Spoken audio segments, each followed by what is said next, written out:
अस्सलाम वालेकुम दोस्तों, मेरे YouTube चैनल पर आपका खैर मकदम है। दोस्तों, पिछले कुछ दिनों से मार्केट में एक नया लफ्ज़ आया है, पसमानदा मुसलमान। पसमानदा लफ्ज़ भी पहले से मौजूद था और मुसलमान लफ्ज़ भी पहले से मौजूद था, मगर दोनों को एक साथ अभी तक नहीं जोड़ा गया था। दोनों को जोड़ने का काम किया है प्रधानमंत्री नरेंद्र मोदी ने। पसमानदा का माने होता है पिछड़ा हुआ। 2014 से लेकर अब तक केंद्र में बीजेपी की सरकार है और प्रधानमंत्री नरेंद्र मोदी। सन 2014 में बीजेपी ने नरेंद्र मोदी के चेहरे पर चुनाव लड़ा था। नरेंद्र मोदी प्रधानमंत्री इसलिए नहीं चुने गए थे कि इनमें सुरखाब का पर लगा हुआ था, बल्कि कांग्रेस सरकार की कुछ बहुत बड़ी बड़ी गलतियां थीं और एंटी कन्वेंसी लहर भी। सन 2002 के गुजरात के नरसंहार के मुख्य आरोपी और कट्टर हिंदूवादी छवि वाले गुजरात के तत्कालीन मुख्यमंत्री को देश की जनता ने प्रधानमंत्री के रूप में कबूल कर लिया, क्योंकि नरेंद्र मोदी ने गुजरात के विकास का कथित मॉडल दिखाया था और थोक भाव से झूठे वादे किए थे। सबका साथ सबका विकास की बात की थी और राम मंदिर मुद्दे को भी दूर रखा था। मगर सरकार बन जाने के बाद से लेकर अब तक उसी तरह की राजनीति में वे लिप्त रहे जिस तरह की राजनीति उन्हें सूट करती है, यानी जिस काम के लिए उन्हें परमात्मा ने दुनिया में भेजा है।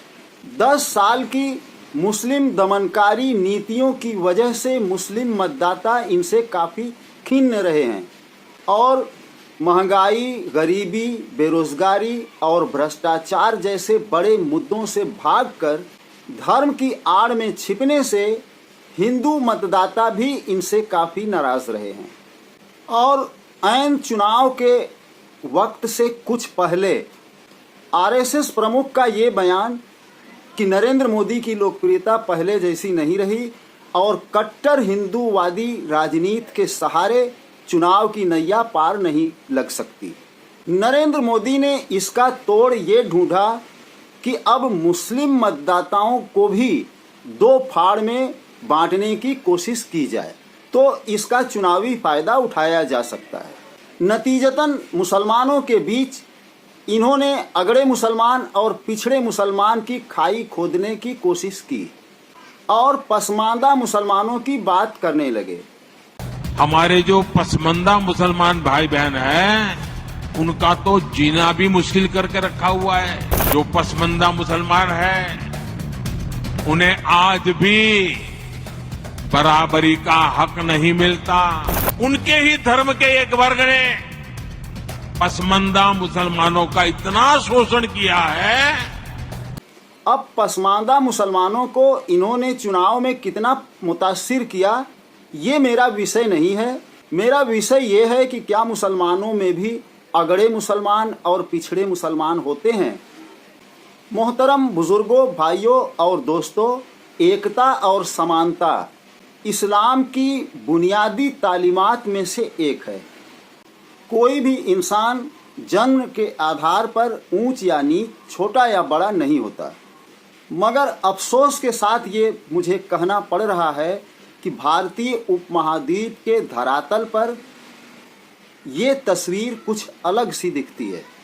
भारतीय उपमहाद्वीप के मुसलमानों में 3 बहुत बड़ी खराबियां जो देखी जाती हैं, उनमें पहली अशिक्षा, दूसरी फिरकावारियत और तीसरी जातिवाद है।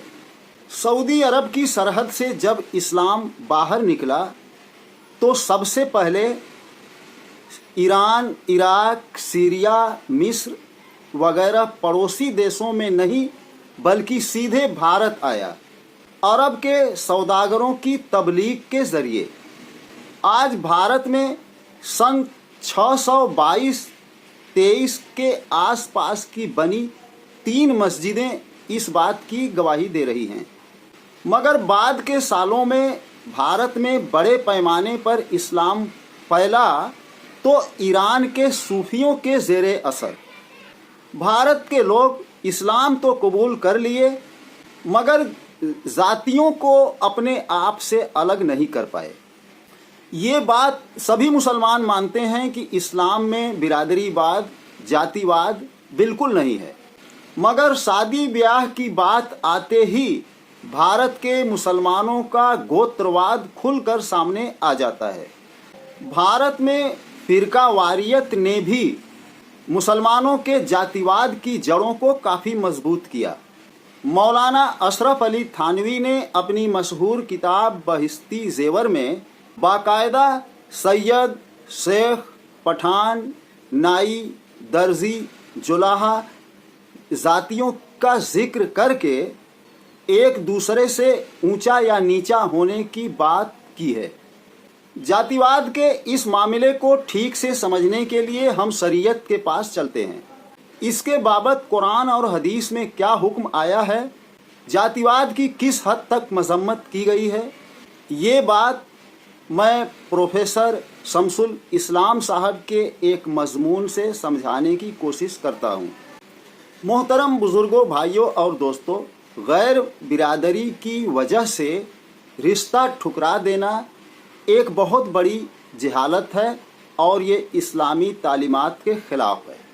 قرآن میں اللہ فرماتا ہے، اے لوگو، یقیناً ہم نے تمہیں ایک ہی مرد اور عورت سے پیدا کیا ہے اور ہم نے کنبے اور قبیلے بنا دیے تاکہ تم آپس میں ایک دوسرے کو پہچانو۔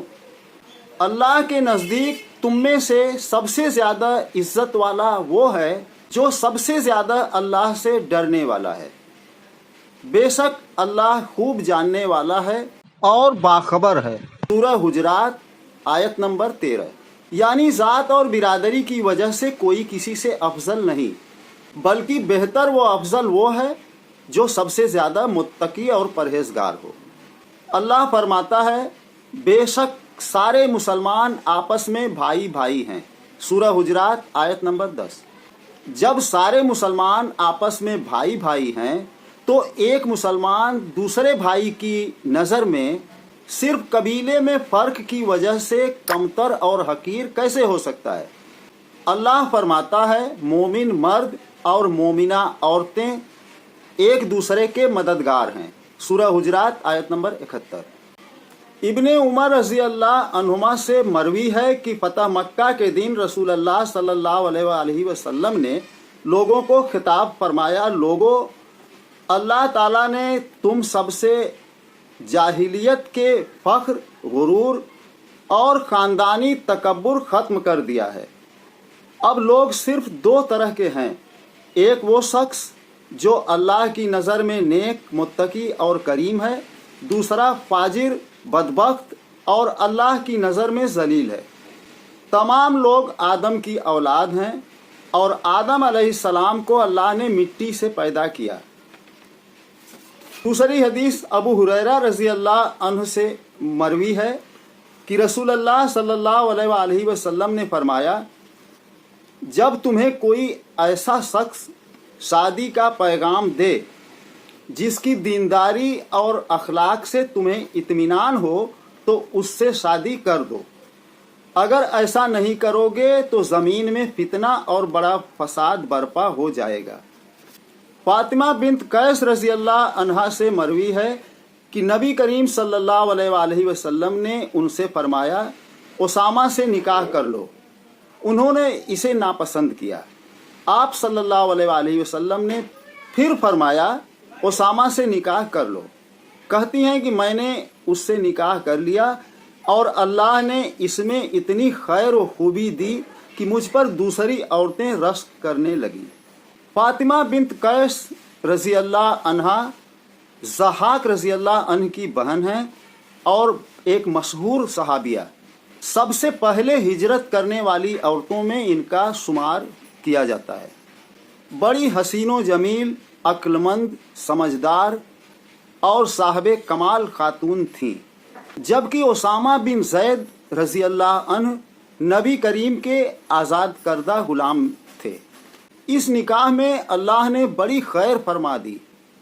ابو ہریرہ رضی اللہ عنہ سے مروی ہے کہ ابو ہند رضی اللہ عنہ نے नबी करीम सल्लल्लाहु अलैहि वसल्लम के सर में पछना लगाया और फिर आप सल्लल्लाहु अलैहि वसल्लम ने फरमाया, अय बनु बयाजा, अबू हिंद का अपने में से किसी के साथ निकाह कर दो और उससे उसकी किसी अजीज़ा का निकाह ले लो। अबू हिंद बनु बयाजा जो अरब के कबीलों में से एक था के आज़ाद करदा गुलाम थे। नबी करीम सल्लल्लाहु अलैहि वसल्लम ने बनु बयाजा से फरमाया कि अबू हिंद का निकाह अपने कबीले की किसी औरत से कर दो। इस तरह नबी करीम सल्लल्लाहु अलैहि वसल्लम ने ज़ात बिरादरी के बुत को तोड़ फोड़ कर रख दिया। अब्दुर्रहमान बिन औफ रज़ी अल्लाह अन्हु जो बड़े मालदार और अरब के सबसे मुअज़्ज़िज़ कबीले कुरैश से थे, जिन्होंने अपनी बहन को बिलाल हबसी रज़ी अल्लाह अन्हु के निकाह में देकर नसब के घमंड व तकब्बुर को तोड़ दिया था। और एक आज का मुस्लिम समाज है जहां ज़ात बिरादरी ऊंच नीच का घमंड सर चढ़कर बोल रहा है। आम लोगों की तो बात ही क्या, उलमा की एक जमात इस जहालत और गंदगी में लथपथ है। यकीनन ये नसब का घमंड, ज़ात बिरादरी का तकब्बुर मुस्लिम समाज में एक बहुत बड़ी खराबी है, जिसे जड़ से ख़त्म करना निहायत ही ज़रूरी है। अबू सईद खुदरी आप सल्लल्लाहु अलैहि वसल्लम फरमा रहे थे, तुम में से जो शख्स बुराई को देखे तो उसे चाहिए कि वह अपने हाथ से रोके। वह अगर इसकी ताकत नहीं रखता हो तो वह अपनी ज़बान से इसको बदल दे, और अगर इसकी भी ताकत नहीं रखता हो तो इस बुराई को अपने दिल में बुरा जाने। और ये सबसे कमतर दर्जा होगा ईमान का। सही मुस्लिम अल ईमान 49। आला दर्जे की तो बात ही क्या, सबसे कमतर वो कमज़ोर ईमान के दर्जे में तुझे आज बमुश्किल थोड़े से मुसलमान मिलेंगे।